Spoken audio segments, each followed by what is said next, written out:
بسم اللہ الرحمن الرحیم۔ السلام علیکم۔ شروع اللہ تبارک و تعالیٰ کے مبارک نام سے جس نے ہمیں بنا مانگے ایمان کی دولت نصیب فرمائی، اور لاکھوں کروڑوں درود و سلام ہو ہمارے پیارے رسول کریم صلی اللہ علیہ وسلم پر، ان کی آل پر اور تمام صحابہ کرام پر۔ میرے بھائیوں اور بہنوں، آج کے اس ویڈیو میں سورہ فاتحہ کا ایک خاص عمل آپ لوگوں کو بتانا ہے۔ میرے وہ بھائی اور بہن جو تکالیف اور پریشانیوں میں گرے ہوئے ہیں، ہر طرف قسمت کے دروازے بند ہو چکے ہیں، تو آپ نے بالکل بھی پریشان نہیں ہونا۔ اللہ کی ذات پر پورا یقین اور بھروسہ رکھتے ہوئے یہ وظیفہ کرنا ہے۔ انشاءاللہ سارے دروازے کھلیں گے، کامیابی اور خوشیاں آپ کے قدم چومے گی۔ سورہ فاتحہ کا سب سے زیادہ مشہور نام فاتحۃ الکتاب یا الفاتحہ ہے۔ فاتحہ ابتدا اور شروع کو کہتے ہیں، چونکہ ترتیبی خطی میں یہ سورت قرآن مجید کے ابتدا میں ہے، اس لیے اس کا نام فاتحہ رکھا گیا۔ فاتحہ کا معنی کھولنے والی کے بھی ہے، چونکہ یہ سورت قرآن مجید کے علوم بے پایا کی چابی ہے، اس لیے بھی اسے فاتحہ کہا گیا۔ اس سورت کے اور بھی کئی نام ہیں، مثلا ام الکتاب اور ام القرآن وغیرہ۔ اس سورت کے کئی فضائل احادیث مبارکہ میں ذکر ہے۔ بخاری شریف کی حدیث کے مطابق ایک صحابی کو جب ایک سانپ نے ڈس لیا تو ان پر سورہ فاتحہ پڑھ کر دم کیا گیا تو انہیں آرام آ گیا۔ سورہ فاتحہ وہ سورت ہے جسے اللہ تعالیٰ نے اپنے عرش کے نیچے موجود خزانوں میں سے اپنے نبی کریم صلی اللہ علیہ وسلم کی امت کو یہ خزانہ عطا کیا۔ وظیفہ کرنے کا طریقہ ایک خاص طرز سے ہے، لہذا غور سے یہ طریقہ سنیے اور اس پر ایک دن ضرور عمل کریں، اور رزلٹ آپ اپنی آنکھوں سے خود دیکھیں گے کہ انشاءاللہ کس طرح آپ لوگوں کی قسمت بدل جاتی ہے۔ وظیفہ کرنے کا طریقہ: نماز فجر کی سنت اور فرض کے درمیان سورہ فاتحہ 41 مرتبہ بسم اللہ الرحمن الرحیم کے ساتھ پڑھیں، یعنی ہر سورت کے ساتھ بسم اللہ الرحمن الرحیم کی میم کو الحمدللہ کی لام کے ساتھ ملا کر پڑھیں، مثلا الحمدللہ رب العالمین۔ اول اور آخر درود ابراہیمی 7 مرتبہ پڑھیں۔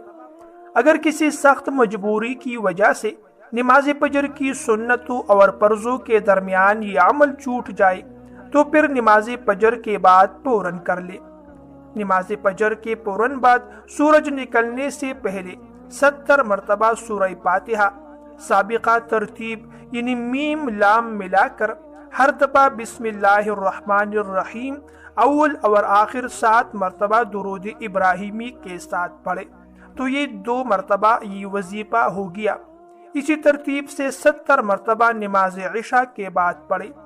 یہ تینوں عمل آپ لوگوں نے اکٹھے یعنی ایک ہی دن میں کرنے ہیں، ایسا نہیں کہ ایک وقت کر کے باقی اوقات میں چھوڑ دے، پھر اس کا اثر نہیں ہوگا۔ اگر کسی دن مکمل نہ کر پائے تو دوسرے دن کرے، لیکن تینوں اوقات میں یہ عمل کرنا ضروری ہے۔ انشاءاللہ اس عمل کی برکت سے ہر قسم کی مشکل اور مصیبت ختم ہوگی، آپ پر کامیابی کے دروازے کھلیں گے، ہر ضرورت اور حاجت پوری ہوگی۔ آپ کی قسمت سورہ فاتحہ کے اس وظیفے کی برکت سے انشاءاللہ بہت جلد کھل جائے گی۔ سورہ فاتحہ قرآن پاک کی پہلی سورت ہے جسے ام الکتاب، الشفاء، السبع المثانی اور سورہ دعا بھی کہا جاتا ہے۔ یہ صرف 7 آیات پر مشتمل ہے، لیکن پورے قرآن پاک کا نچوڑ اس میں موجود ہے۔ حضرت عبداللہ ابن عباس رضی اللہ تعالیٰ عنہما فرماتے ہیں، سورہ فاتحہ قرآن پاک کے تمام علوم کا خلاصہ ہے۔ رسول اللہ صلی اللہ علیہ وسلم نے فرمایا، اللہ تعالیٰ نے نہ تورات میں، نہ انجیل میں، نہ زبور میں اور نہ ہی قرآن پاک میں سورہ فاتحہ جیسی اور کوئی سورت نازل فرمائی۔ ایک اور حدیث میں آپ صلی اللہ علیہ وسلم نے فرمایا، جس نے سورہ فاتحہ نہ پڑھی اس کی نماز ہی نہیں ہوئی۔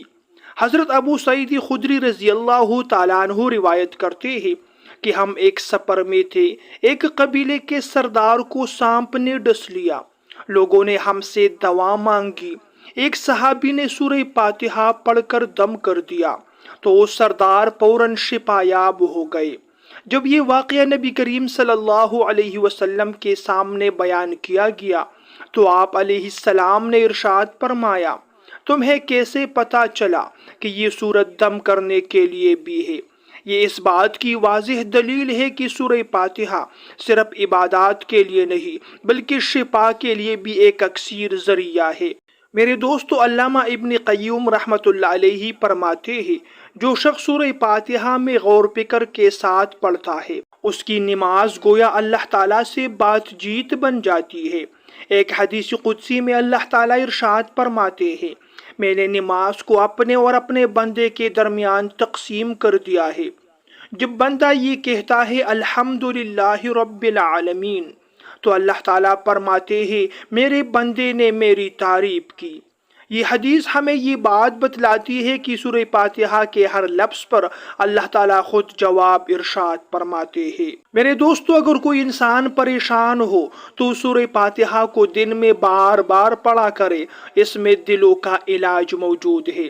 بزرگان دین فرماتے ہیں کہ جو انسان روزانہ سورہ فاتحہ کو فجر کے بعد 41 مرتبہ پڑھنے کا معمول بنا لے، اللہ تعالیٰ اس کے رزق میں کشادگی عطا فرماتے ہیں۔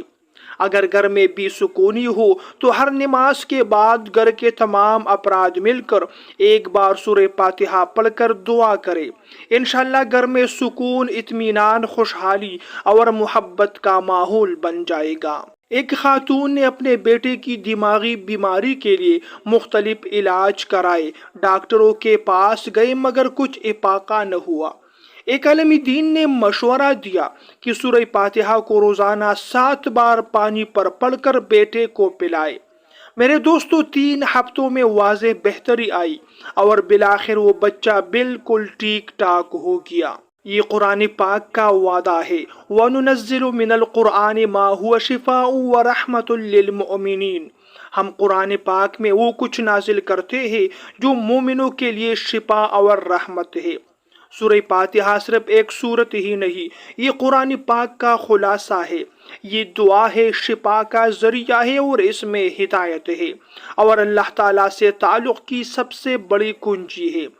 دوستو، روزانہ اسے پڑھنے کا معمول بنا لے، اس کے پڑھنے کے بعد دعا مانگا کرے، اپنے بچوں کو سورہ فاتحہ سکھائے اور خود بھی اسے سمجھ کر پڑھنے کا معمول بنا لے، کیونکہ جس کے دل میں سورہ فاتحہ زندہ ہے اس کے دل میں ایمان کی روشنی کبھی بجھ نہیں سکتی۔ میری بھائیوں اور بہنوں، یہ تھی میری آج کی ویڈیو آپ لوگوں کو پسند آئے تو لائک کیجیے، مزید ویڈیوز کے لیے میرے چینل کو سبسکرائب کیجیے۔ اگلی ویڈیو تک کے لیے مجھے اجازت دیجیے۔ اللہ نگہبان۔